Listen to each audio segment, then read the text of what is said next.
Nih, tapi sebenarnya kalau kita mau jujur, bagaimana kita menilai kinerja seorang kepala daerah?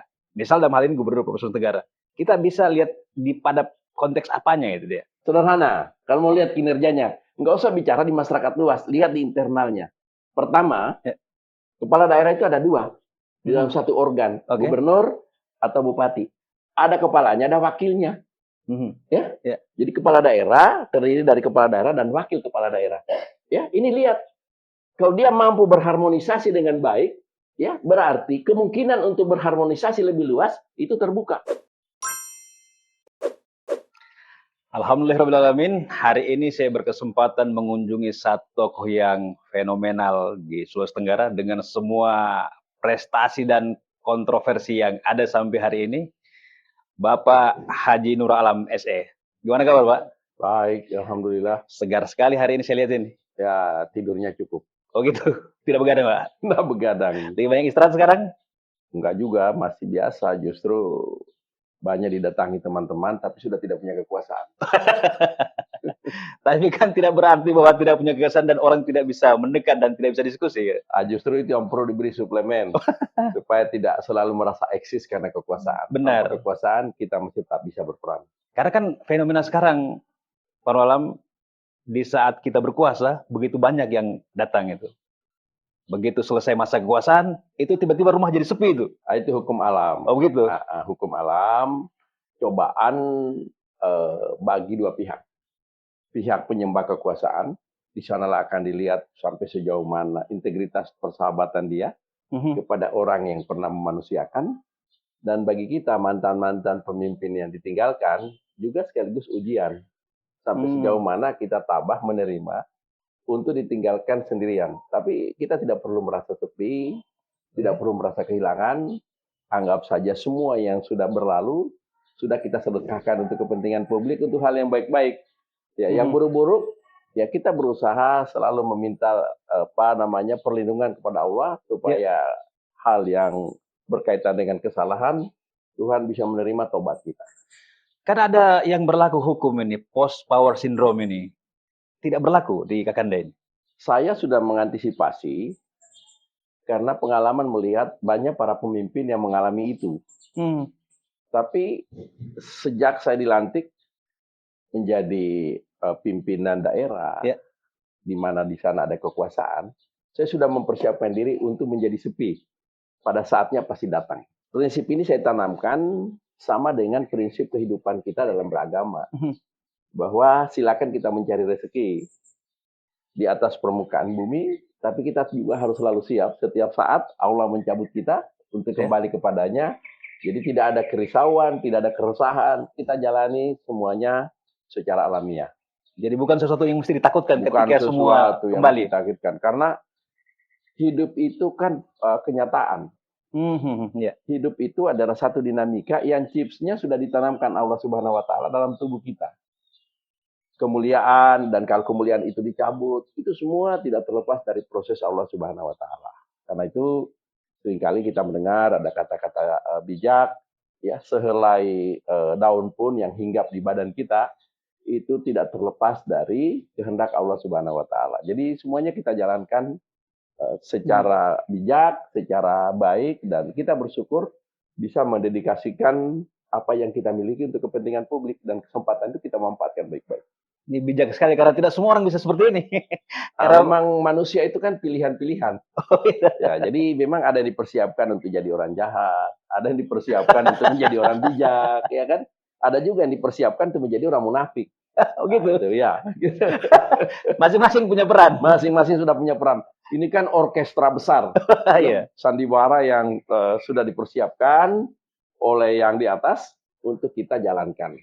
Nah, sekarang tergantung kepada manusia itu sendiri. Sejauh mana dia mampu merubah diri. Disitulah kita dibekali oleh akal. Mau kita bawa kemana, ya, pikiran, perasaan, dan raga kita ini. Sip. Kira-kira benar. Kakanda, kalau kita lihat record ini, rapor perjalanan hidup ini, pernah berada di tempat tertinggi, dan kemudian bermasalah dengan hukum, dan kemudian bisa kembali lagi di hari ini. Bagaimana menjalani semua ini? Saya justru senang.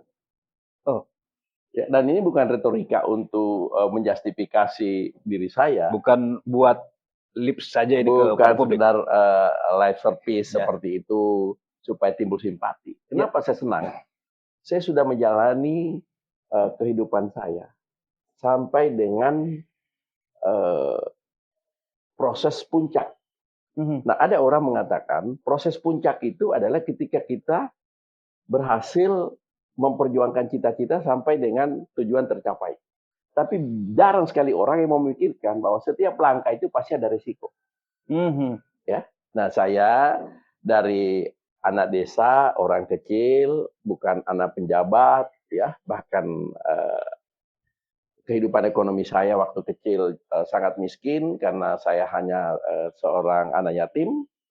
Lalu saya membangun karir, merangkul dan merangkai hubungan persahabatan, ya, seluruh rakyat Sulawesi Tenggara. Lalu kemudian saya menjadi gubernur. Ya. Itu adalah satu kesyukuran karena Allah memberi kemuliaan. Dan saya menunaikan tugas gubernur itu dengan sebaik-baiknya.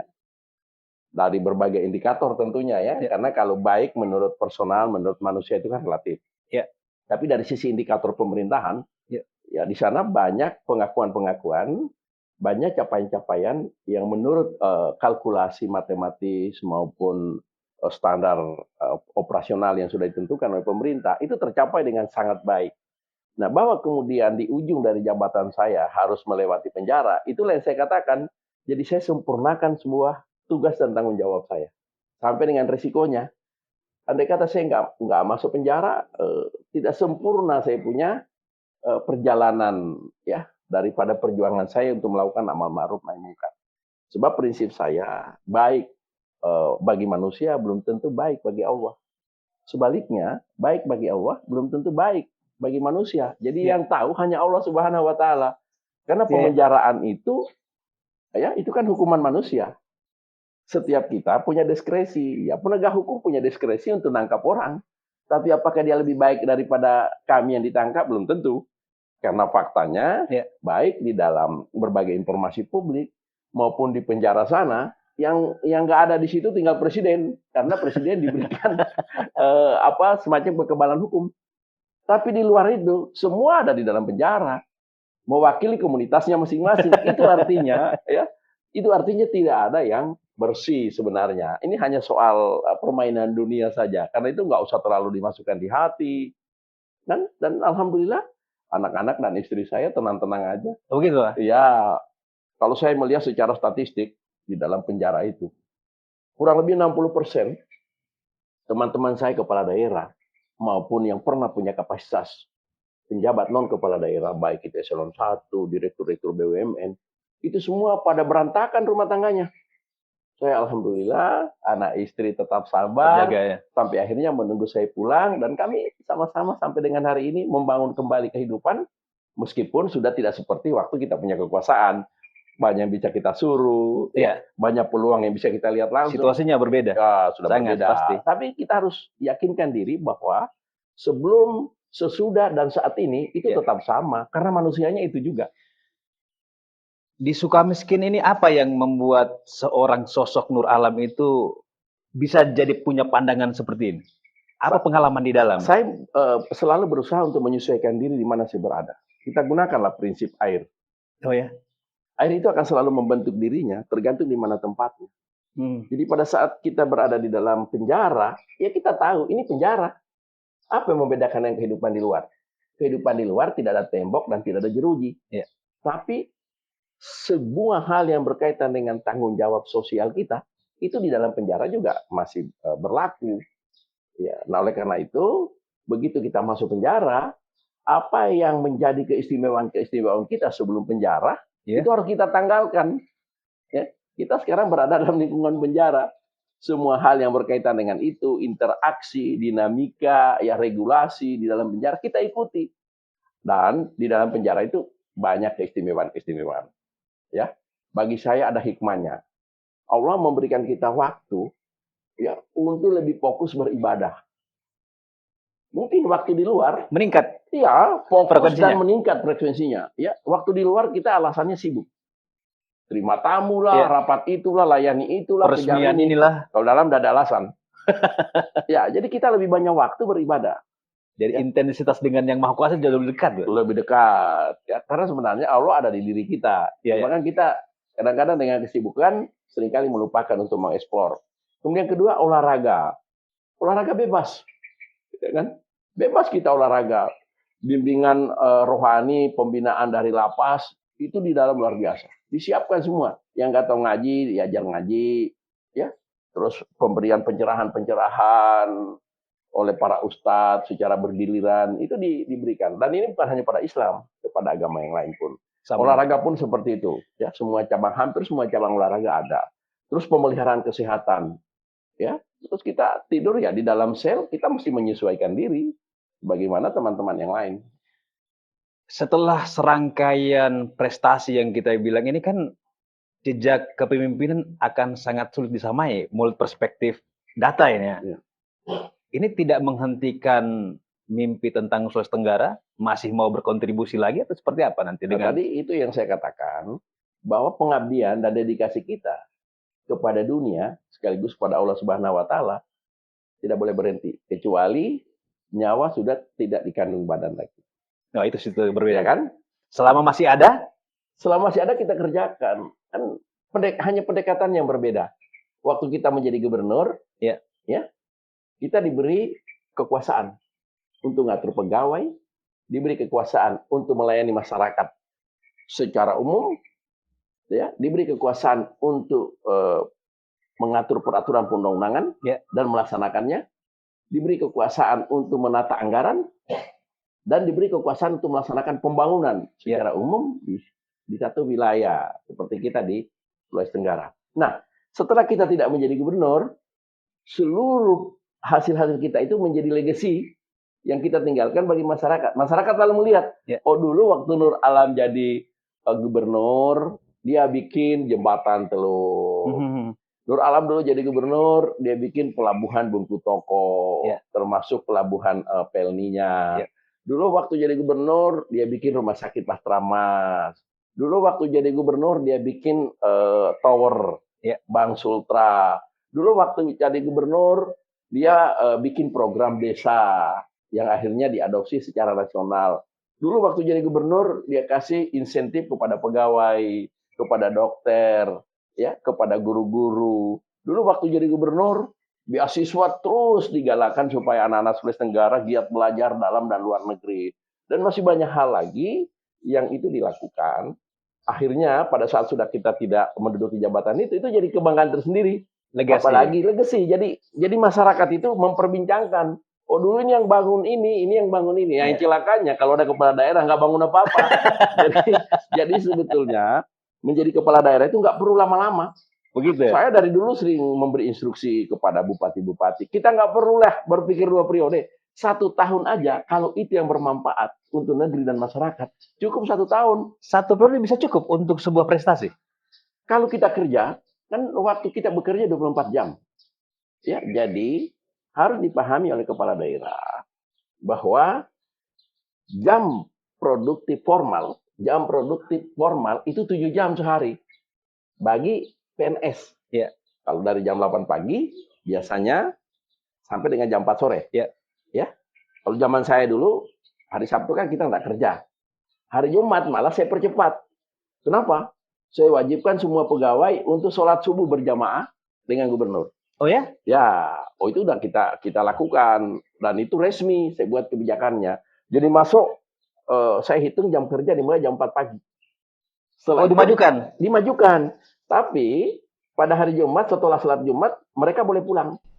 Yang biasanya sampai Jumat masih sampai jam 4 sore. Ini untuk menyesuaikan waktu yang kita gunakan berkegiatan subuh, maka kita percepat masuknya tapi percepat keluarnya sehingga waktu kerjanya tetap 7 jam. Kalau hari Jumat ya tetap 5 jam. Seperti itu. Kanda, walaupun kita bilang sempat terhenti langkah di dunia politik ini, mimpi apa yang masih ingin sebenarnya dicapai di Sulawesi Tenggara? Apa mimpi sosok Nur Alam terhadap Sulawesi Tenggara sebenarnya? Jadi dedikasi dan pengabdian itu tadi saya katakan tidak boleh henti. Ya. Tidak selalu harus yang bersifat formal. Tidak harus yang bersifat kelembagaan. Saya juga kadang-kadang walaupun ada jabatan, tidak ada partai, sampai hari ini teman-teman masyarakat masih biasa konsultasi. Ya, hanya tidak terlihat, ya, dan tidak diprogres di publik. Tapi itu adalah satu bagian dari dedikasi saya kepada daerah dan khususnya kepada masyarakat. Jadi tidak hal yang harus membatasi kita. Nah, bahwa selama ini saya nggak punya partai, ya memang saya sudah berhenti berpartai.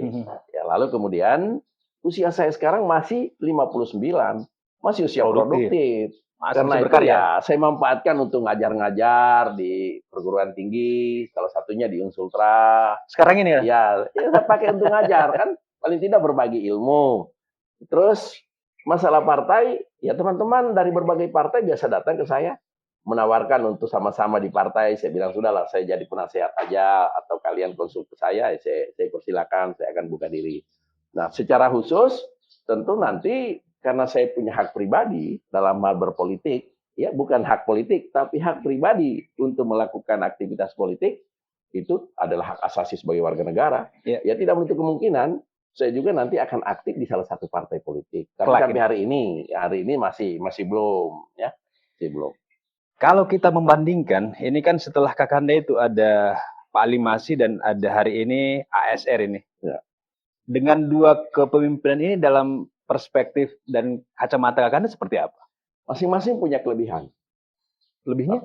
Ada kelebihan, ada kekurangan. Setiap orang kan seperti hukumnya seperti itu. Ya. Ali Masih punya kelebihan, ASR punya kelebihan.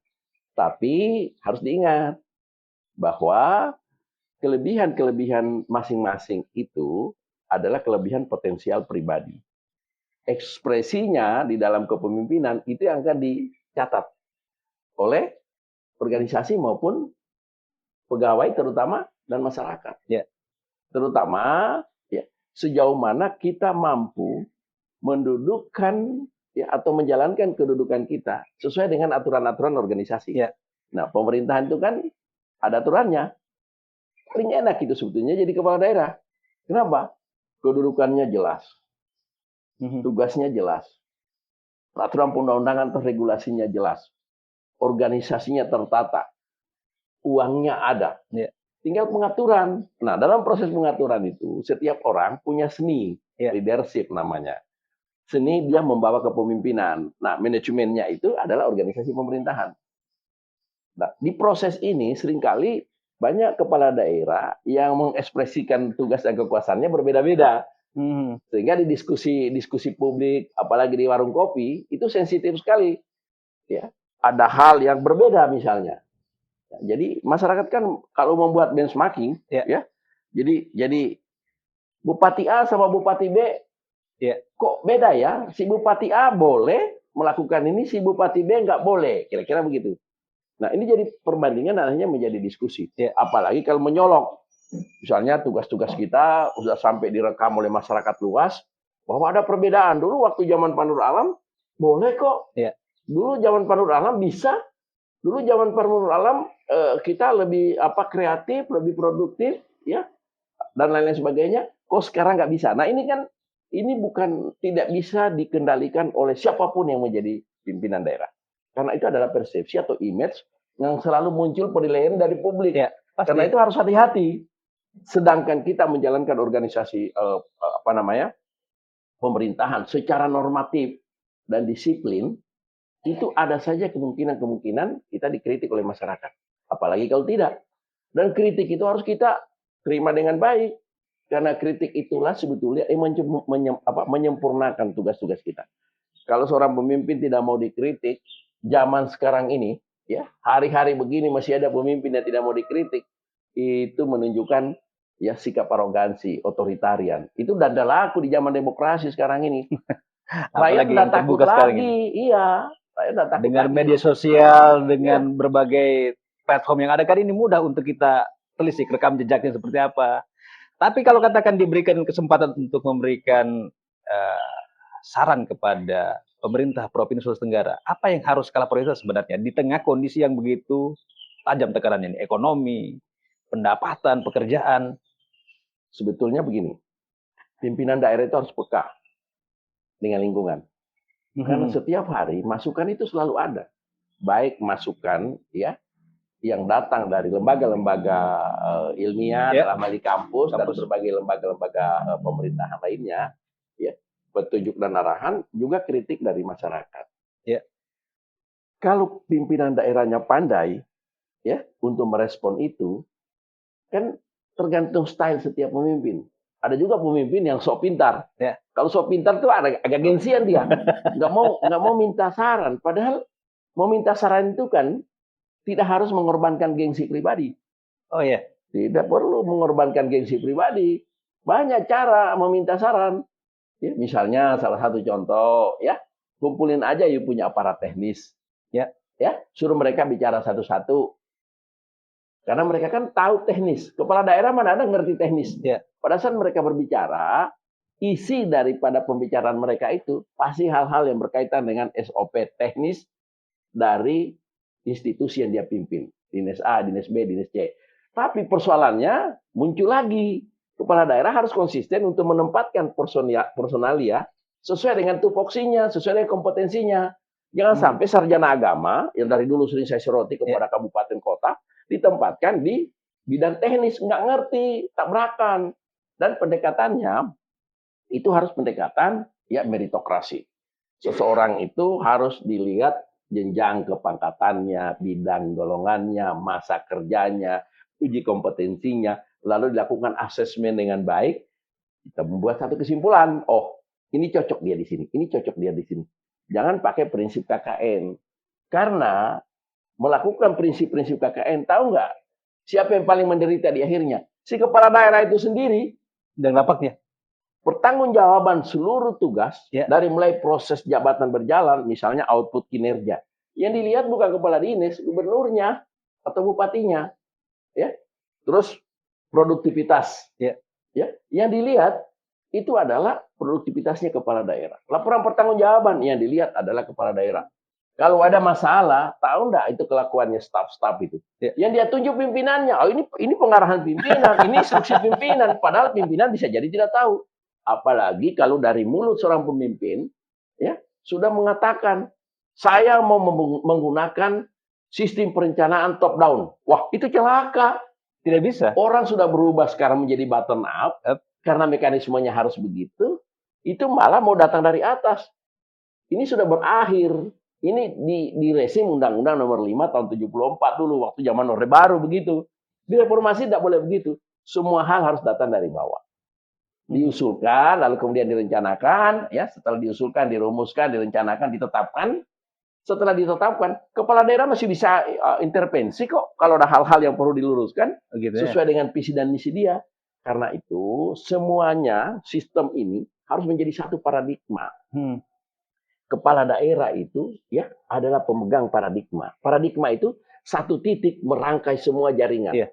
Ya, jadi kalau laba-laba itu jaring laba-laba, ya laba-laba kan tidak langsung membuat jaring yang begitu luas. Dia mulai dari satu titik. Itulah kepala daerah dengan visi dan misinya. Lalu diselaraskan, dijabarkan strategi dan pendekatannya, program dan kegiatannya. Tapi seorang kepala daerah sudah harus punya intuisi. Ya, dia sudah punya hayalan. Saya mau bikin apa misi pemerintahan saya ini? Setelah dia hayalkan, dia mulai bikin perspektifnya. Ya, perspektifnya kira-kira saya punya pemerintahan nanti bentuknya seperti sapi. Nah, perspektifnya itu akan membagi. Tahun pertama saya bikin kaki, tahun kedua saya bikin badan, tahun ketiga saya bikin kepala, tahun keempat saya kasih kulit, tahun kelima saya suruh jalan.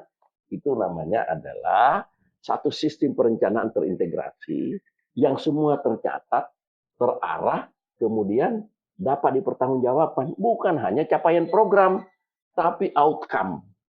Semua aktivitas kita, setiap getar, ya langkah setiap kepala daerah harus memberikan manfaat bagi masyarakat. Begitu secara umum penjelasannya supaya jangan kita menganggap bahwa saya udah jadi kepala daerah, saya sekarang penguasa. Mana ada penguasa? Malah menjadi kepala daerah makin terbatas gerakan. Ya, salah sedikit kemana-mana. Dibayang teropong ini. Diteropong terus. Pakai masker aja orang, ini kenapa? Kepala daerah saya pakai masker. Memang lagi melarikan diri atau tidak mau menunjukkan identitas? Nggak boleh begitu. Itu harus terbuka semuanya. Nah, itu adalah kewajiban seorang kepala daerah yang selalu hadir di hati masyarakat. Rasa-rasanya masih berdiskusi dengan seorang gubernur ini. Masih kuat dia punya arwah. Coba sekarang memang bagaimana kita mau masyarakat awam kan ini banyak melihat ini. Tapi sebenarnya kalau kita mau jujur, bagaimana kita menilai kinerja seorang kepala daerah? Misal dalam hal ini gubernur Provinsi Tenggara. Kita bisa lihat pada konteks apanya itu dia. Sederhana, kalau mau lihat kinerjanya, nggak usah bicara di masyarakat luas, lihat di internalnya. Pertama, Ya. kepala daerah itu ada dua di dalam satu organ, Oke. gubernur atau bupati. Ada kepalanya, ada wakilnya. Ya. Ya. Jadi kepala daerah terdiri dari kepala daerah dan wakil kepala daerah. Ya, ini lihat kalau dia mampu berharmonisasi dengan baik, ya berarti kemungkinan untuk berharmonisasi lebih luas itu terbuka. Ukurannya itu Sederhana, ukurannya di situ. Karena kapan kepala daerah dan wakil kepala daerah tidak harmonis, pasti dinas-dinas di bawah ini kebingungan karena dua-duanya kan pimpinannya. Iya. Tidak perlu harus kita lihat indikator ekonomi dan macam-macam itu. Oh, itu nanti pada perspektif berikutnya. Oke. Tadi adalah kita mulai dari kekompakan tim. Ya. Kalau nggak ada harmonisasi kerja di dalam satu teamwork, maka jangan harap output kinerja itu akan maksimal hasilnya. Karena di dalam sendiri sudah terjadi kelompok. Kedua, pada lapisan kedua, sejauh mana kita mampu menggunakan birokrasi kita sebaik-baiknya. Ya, mensolidkan birokrasi. Birokrasi itu pimpinannya mereka adalah sekda. Makanya sekda itu disebut selaku penjabat administrasi tertinggi di lembaga pemerintahan daerah. Oh iya. Sekda lah yang menjadi komandan pasukannya ini semua kepala-kepala dinas dalam urusan sebagai aparatur sipil negara. Ya. Jadi ada dua indikator penting, wakilnya dan sekdanya. Gubernur itu ya adalah pengendali utama. Tapi seluruh sistem administrasi pemerintahan harus dikelola sesuai dengan SOP organisasi pemerintahan oleh sekda dan jajarannya. Itu yang disebut dengan birokrasi. Dari mulai eselon 1, eselon 2, eselon 3, eselon 4 sampai dengan sub eselon sampai dengan staf. Nah, ini bekerja secara normatif ini. Dan ini mereka mau ganti 10 kali pun kepala daerah, mereka tetap ini. Nah, kalau kira-kira saya umpamakan dengan kendaraan, ya, kendaraan itu kan satu mesin produksi, ya, yang bersinergi dari mulai mesin sampai dengan roda. Ada mekanismenya. Ada mekanismenya. Dan begitu ada salah satu mekanisme yang rusak, pasti nggak bisa bergerak. Jadi kepala daerah itu sama dengan mesin, ya.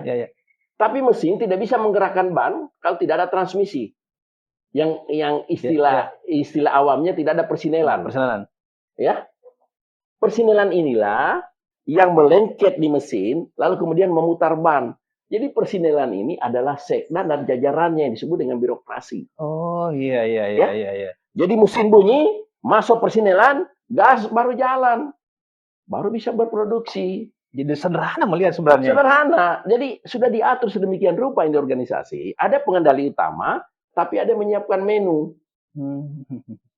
Celakalah satu daerah kalau kepala daerahnya menggunakan prinsip pokoknya. Saya kepala daerah, tidak boleh ada dua matahari. Itu pandangan yang buruk untuk pemerintahan itu. Untuk pemerintahan itu. Kan kalau kita bercermin yang Kakanda sampaikan, harmonisasi antara kepala daerah dan wakilnya itu akan menentukan bagaimana ritme kepemerintahan ini. Banyak orang bilang bahwa salah satu pemerintahan yang paling harmonis itu antara Pak Nur Alam dan Pak Asal Lasata. Menjabat pun sampai hari ini masih bisa kelihatan sama-sama. Tapi apa resep yang penting sebenarnya untuk merekatkan ini? Kemampuan kita untuk menahan dan mengendalikan diri. Karena kekuasaan itu menggoda. Kekuasaan ini? Kekuasaan itu menggoda. Jadi kita harus arif, bijak, dan kuat mengendalikan diri kita atas segala godaan. Dan kita selalu harus berpikir, menanamkan satu prinsip. Kepala daerah dan wakil kepala daerah itu laksana mulut dan leher. Analoginya? Analoginya. Makanan yang masuk ke perut selalu harus lewat mulut. Yang merasakan pahit manisnya, makanan itu ada di mulut karena ada lidah di situ. Tapi sebelum tiba di perut, dia lewat di leher. Ini filosofinya.